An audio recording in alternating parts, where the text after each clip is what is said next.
कहानी की शुरुआत होती है। हम एक लेडी को देखते हैं जिसका नाम रोज था। वो अपने हस्बैंड के साथ अपनी बेटी को यहाँ वहाँ ढूंढ रही थी। रोज की अडॉप्टेड बेटी जिसको उसने गोद लिया हुआ था उसका नाम शेरोन होता है, जिसके साथ कुछ दिन से अजीब अजीब हादसे हो रहे थे। थोड़ी देर बाद रोज देखती है कि शेरोन वाटरफॉल पानी के झरने में कूदने ही वाली थी। तभी फौरन से रोज ने आकर अपनी बेटी को बचा लिया था। शेरोन बस बार बार यही बोल रही थी, साइलेंट हिल साइलेंट हिल। रोज के हस्बैंड को ये लगता है कि उनकी बेटी को डॉक्टर की जरूरत है, पर रोज ने साइलेंट हिल जाने का फैसला कर लिया था ताकि वो जान सके कि उसकी बेटी बार बार साइलेंट हिल का नाम क्यों ले रही है। ये दरअसल एक टाउन का नाम था जो काफी अरसे से सुनसान था। रोज का हस्बैंड उसे वहाँ पर जाने से बहुत मना करता है, लेकिन रोज नहीं मानती। वो अपनी बेटी को लेकर साइलेंट हिल की तरफ निकल पड़ी थी। उन्हें जाते हुए रात हो गई थी। गाड़ी में फ्यूल भी खत्म हो जाता है तो रोज एक गैस स्टेशन पर रुकती है। वहाँ पर एक लेडी पुलिस ऑफिसर भी आ गई थी। लेडी ऑफिसर शेरोन से बात करने की कोशिश करती है, मगर वो तो उसके किसी सवाल का कोई जवाब ही नहीं दे रही थी। थोड़ी देर बाद ऑफिसर देखती है कि शेरोन और रोज के दरमियान में किसी बात को लेकर बहस हो रही थी। ये देखकर ऑफिसर को अब रोज पर शक होने लगा था, इसीलिए वो उसकी गाड़ी का नंबर नोट कर लेती है और उसकी गाड़ी का पीछा करने लगी थी। ये बात रोज को भी पता चल जाती है, इसीलिए वो ऑफिसर का ध्यान भटकाकर वहाँ से अपनी गाड़ी तेजी से चलाकर निकल जाती है। मगर आगे रास्ते में रेडियो पर अजीब सी आवाजें आने लगी थी और उसकी गाड़ी के सामने एक छोटी सी बच्ची आ जाती है, जिसको बचाने के चक्कर में रोज की गाड़ी का एक्सीडेंट हो गया था। रोज बेहोश हो जाती है। थोड़ी देर बाद जब उसको होश आता है तो गाड़ी में शेरोन नहीं थी।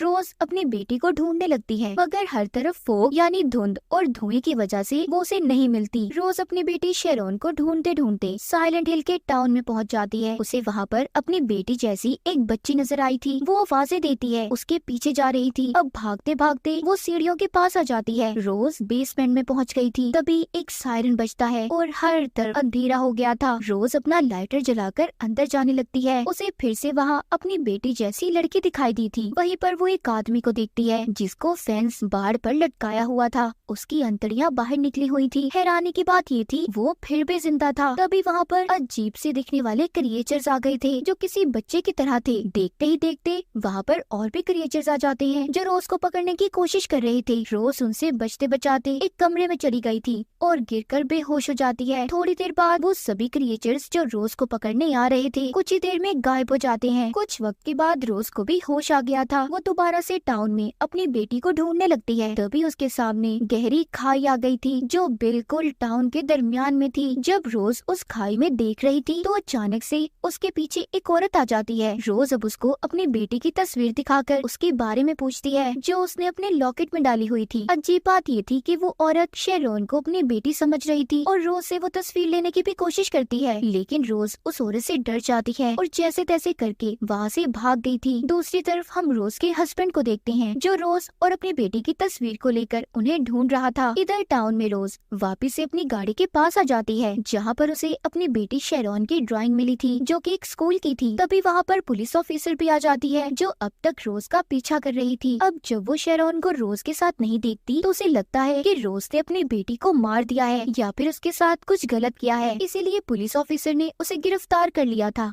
मगर रोज पुलिस ऑफिसर को समझाने की कोशिश कर रही थी। वो कहती है कि मैं पागल थोड़ी हूँ कि मैं अपनी बेटी को कुछ कर दूंगी या फिर उसे मार दूंगी, बल्कि वो तो मुझे भी नहीं मिल रही। मगर वो उसकी कोई बात नहीं सुनती और उसे अपने साथ ले जाती है। अब जब वो उसे अपने साथ लेकर जा रही थी तो पुलिस ऑफिसर को भी वही गहरी खाई दिखाई देती है जिसको पहले रोज ने भी देखा था जो कि टाउन के दरमियान में थी। ये देखकर वो दोनों वापस आ जाती हैं। यहाँ पर अजीब से दिखने वाला क्रिएचर उनके सामने आ गया था जो उनकी तरफ बढ़ रहा था। तभी पुलिस ऑफिसर उस क्रिएचर पर अपनी गन से गोली चलाती है। ये देखकर रोज मौका पाते ही वहाँ से भाग गई थी और सीधा पहुँच जाती है स्कूल में जो उसने अपनी बेटी की ड्राइंग में देखा था। उसे लग रहा था कि शायद उसकी बेटी इसी स्कूल में होगी। इधर रोज का हस्बैंड भी एक पुलिस ऑफिसर को लेकर साइलेंट हिल पहुंच जाता है। वो भी रोज और अपनी बेटी को ढूंढ रहा था। स्कूल में रोज जब अपनी बेटी को ढूंढ रही थी तभी उसे स्कूल में टेबल के दराजों से बहुत सारी चाबियां और टॉर्च लाइट मिलती है। उसे स्कूल में अजीब से कपड़े पहने हुए लोग भी दिखाई दिए थे। उनसे बचने के लिए वो एक क्लासरूम में आ गई थी जहाँ पर वो एक टेबल पर हाथों के निशान देखती है जो किसी छोटी बच्ची के थे जिस पर विच जादूगरनी लिखा हुआ था।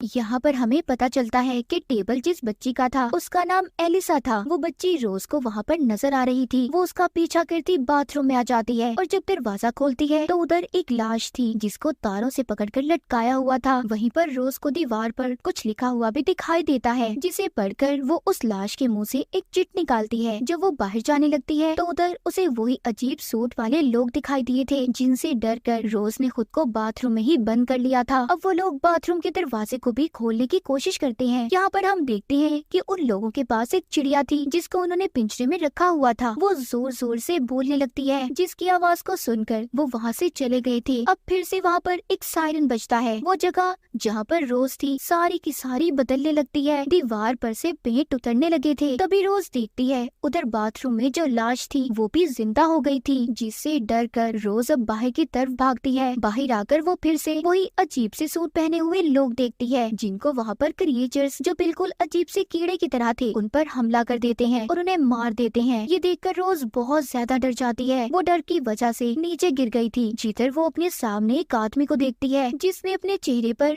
अजीब से काले रंग का हेलमेट पहना हुआ था, जो किसी पिरामिड की तरह था। उस हेलमेट वाले आदमी के हाथ में एक बहुत बड़ी तलवार होती है। दूसरी तरफ इसी वक्त रोज का हस्बैंड भी उसे ढूंढने इसी स्कूल में पहुंच गया था। उसे स्कूल में आते ही महसूस होता है कि रोज उसके आसपास कहीं पर मौजूद है, पर वो उसे कहीं पर भी दिखाई नहीं दे रही थी, क्योंकि रोज उससे अलग दुनिया में थी। इस अलग दुनिया का क्या राज था यह हमें कहानी में आगे जाकर पता चलेगा। अब ना ही रोज अपने हस्बैंड को देख सकती थी, तभी रोज के पीछे वही छोटे छोटे क्रिएचर्स जो कीड़े की तरह थे उसके पीछे पड़ जाते हैं। वो क्रिएचर्स रोज पर हमला करने ही वाले थे। तभी यहाँ पर वही लेडी पुलिस ऑफिसर आ गई थी, जो रोज को खींचकर एक दूसरे कमरे में ले जाती है और दरवाजे को उसने बंद कर दिया था। लेकिन तभी वहाँ पर बड़े से हेलमेट वाला आदमी आ गया था, जो अपनी तलवार से दरवाजे को तोड़ने की कोशिश करता है। फिर कुछ ही देर के बाद वहाँ पर दोबारा से सब कुछ ठीक हो जाता है। हर चीज गायब हो गई थी और रोशनी होने लगती है। यहीं पर रोज जब सब कुछ ठीक हो गया था, पुलिस ऑफिसर को वही चिट दिखाती है जो उसको लाश के मुंह से मिली थी। उस पर एक होटल का नाम लिखा हुआ था। ये दोनों अब जल्दी से होटल में जाती हैं, जहाँ पर इन्हें एक औरत मिलती है। साथ ही वो इन्हें यहाँ पर एक कमरे के बारे में बताती है जिसका नंबर 111 था। उधर दूसरी तरफ रोज का हस्बैंड भी इसी साइलेंट हिल टाउन के बारे में जानना चाहता था, इसीलिए वो पुलिस को कॉल करता है, मगर उसे कोई कुछ भी बताने को तैयार नहीं था। मगर रोज के हस्बैंड को जानना था, इसीलिए वो यही टाउन के पुराने पुलिस स्टेशन में जाता है और साइलेंट हिल की फाइल्स को चेक करने लगा था। जब वो ये सब चीजें देख रहा था तो उसे यहाँ पर एलिसा के बारे में पता चलता है, जिसको रोज ने स्कूल में भी देखा था। वो देखता है कि वो बच्ची एलिसा बिल्कुल शेरॉन जैसी थी। उधर होटल में रोज को कमरा 111 मिल गया था, जिसके सामने एक पेंटिंग लगी हुई थी, जिसे देखकर रोज को ये अंदाजा हो जाता है कि ये तो पहले विच हंट की पेंटिंग है, यानी कि पहली जादूगरनी का शिकार। इन्हें यहाँ पर ये भी पता चलता है कि इस टाउन को भी विच हंटर ने ही ढूंढा था। अब रोज को उस कमरे में जाकर एलिसा मिलती है, जिसे देखकर रोज हैरान हो गई थी, क्योंकि वो बिल्कुल उसकी बेटी शेरॉन जैसी थी और एलिसा उस औरत की बेटी थी जिसने रोज से तस्वीर को लेने की कोशिश की थी। वहाँ पर एलिसा रोज से कहती है कि वो जल रही है और तभी अचानक से गायब हो गई थी। वहाँ पर वही औरत जिसने इन्हें कमरे के बारे में बताया था, वो कहती है हमें जल्दी यहाँ से निकलना होगा क्योंकि रात होने वाली है, हमें चर्च पहुँचना है जल्दी। अब ये तीनों चर्च की तरफ भागती हैं। वो देखती हैं कि वहाँ पर और भी बहुत सारे लोग हैं जो चर्च की तरफ जा रहे हैं। इनमें से वो औरत जिसने इन्हें कमरे के बारे में बताया था, उसे अंदर जाते हुए देर हो गई थी। तभी वहाँ पर बड़े से हेलमेट वाला आदमी आ जाता है, जिसने उस औरत को पकड़ लिया था और उसकी जिल्द को पकड़कर उसके जिस्म से अलग कर देता है और रोज के सामने फेंक दिया था। चर्च के अंदर जितने भी लोग थे सब रोज और पुलिस ऑफिसर को विच समझ रहे थे। वो उन पर हमला करके उन्हें मारने की कोशिश करते हैं। अब पुलिस ऑफिसर यहाँ पर अपनी गन चलाती है, जिससे सभी पीछे हट गए थे। दूसरी तरफ हमें रोज का हस्बैंड दिखाया जाता है, जो कि ऑर्फनेज में था। ऑर्फनेज जहाँ पर उन बच्चों को रखा जाता है जिनका इस दुनिया में कोई ना हो। वो जाकर नन को एलिसा की तस्वीर दिखाकर उसके बारे में पूछता है, क्योंकि वो बिल्कुल उनकी बेटी शेरॉन की तरह दिखती थी, जिसे देखकर नन डर गई थी और कुछ भी बताने से मना कर देती है। पुलिस ऑफिसर भी यहाँ पर रोज के हस्बैंड को समझाता है कि देखो इन सब के बारे में भूल जाओ, तुम्हें कुछ भी नहीं पता चलेगा। अगर तुमने बार बार ये जिद की या फिर जानने की कोशिश तो मैं तुम्हें जेल में बंद कर दूंगा। उधर रोज जो के चर्च में थी, अब वो सीनियर प्रीस्ट से मिलती है, उससे अपनी बेटी के बारे में पूछती है और मदद मांगती है। प्रीस्ट लेडी कहती है कि मैं तुम्हारी कोई मदद नहीं कर सकती, शायद तुम्हारी बेटी अब डेविल यानी शैतान के पास है। ये सुनकर रोज डर गई थी। वो अपनी बेटी को किसी भी हालत में वापस लाना चाहती थी, इसीलिए वो डेविल से मिलने का फैसला करती है। वो प्रीस्ट रोज को एक सुनसान बिल्डिंग में लेकर जाती है, जहाँ पर उनका ये मानना था कि इधर डेविल रहता है। डेविल के कमरे में जाने का रास्ता रोज ने याद कर लिया था, मगर यहाँ पर लेडी प्रीस्ट को रोज का लॉकेट मिला था, जिसमें शेरॉन की तस्वीर थी, जिसे देखकर उन्हें अब ये लगता है कि रोज भी एक विच है, इसीलिए वो उस पर हमला कर देते हैं। मगर इधर लेडी पुलिस ऑफिसर उसकी मदद करती है और खुद को उनके आगे करके रोज को वहाँ से भगा देती है। रोज अब लिफ्ट में बैठकर एक सुनसान जगह पर पहुँच गई थी, जहाँ पर ज़ॉम्बीज़ की तरह दिखने वाली बहुत सारी नर्सेज थी। रोज को इनके बीच से होकर गुजरना था। वो ज़ॉम्बी नर्सेज लाइट को देखकर रोज की तरफ बढ़ रही थी। यहाँ पर रोज लाइट को बंद कर देती है और इनके बीच से गुजरकर डेविल के कमरे में पहुँच गई थी। वहाँ पर अंदर जाते ही उसे एलिसा की कहानी का पता चलता है। यहाँ पर हमें भी ये बात पता चलती है कि एलिसा एक आम सी लड़की थी, मगर सब उसको विच कहकर बुलाया करते थे और बहुत ज्यादा परेशान करते। एक दिन लेडी प्रीस्ट ने एलिसा की मॉम से कहा कि तुम्हें अपनी बेटी को होटल के कमरे 111 में भेजना होगा,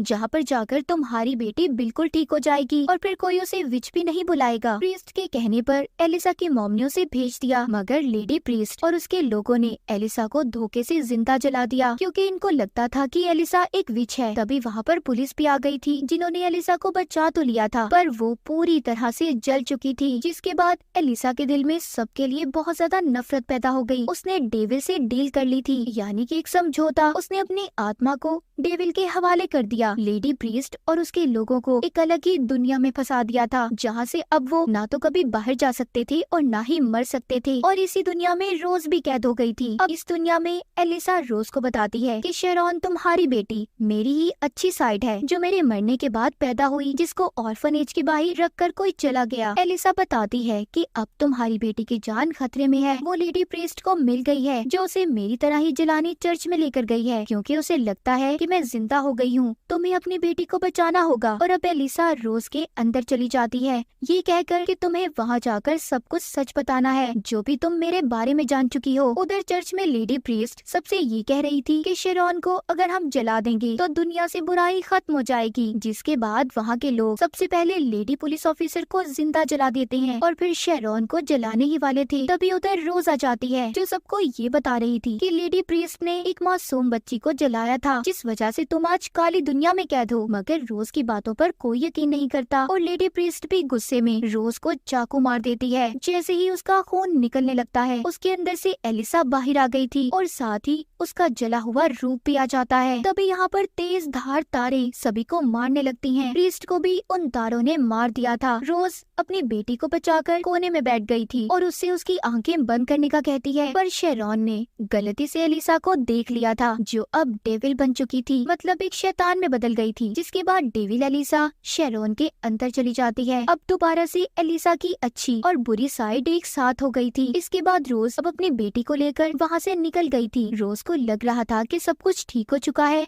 वो अपने घर पहुँचती है, पर घर में कहीं पर भी उसका हस्बैंड नहीं था। इसका मतलब ये था कि उसका हस्बैंड अपनी असल दुनिया में है और रोज अभी भी उस साइलेंट हिल की काली दुनिया में फंसी हुई है। अब रोज कैसे उस दुनिया से बाहर निकलेगी या फिर अपनी बेटी को एलिसा से बचा पाएगी? इसी सस्पेंस के साथ ये कहानी यहीं पर खत्म हो जाती है।